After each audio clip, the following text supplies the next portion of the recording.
كانوا بقى مصممين يعملوا وانا اقول لهم بلاش، ده فيه شبهة حرمانية. مرضوش بقى يسمعوا كلامي وبرضه صمموا اللي في دماغهم. قالوا لي احنا عايزين نجربه بس زي ناس كتير جربته وقالوا ما فيهوش اي حاجة.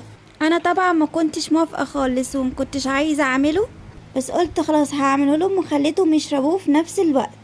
وقلت لهم كمان محدش يتبقى منه اي حاجة، واللي هيتبقى منه حاجة هرميها.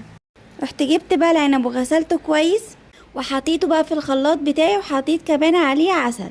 حطيت بقى كوبايتين مية وضربتهم كويس جدا. وبعد كده بقى لما طلع صفيته كويس، وده بقى لونه كان لونه غريب جدا.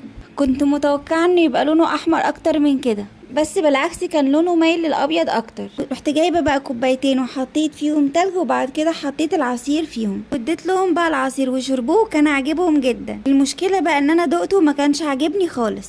هل بقى في حد جربه وكان معجبوش زيي ولا انا بس؟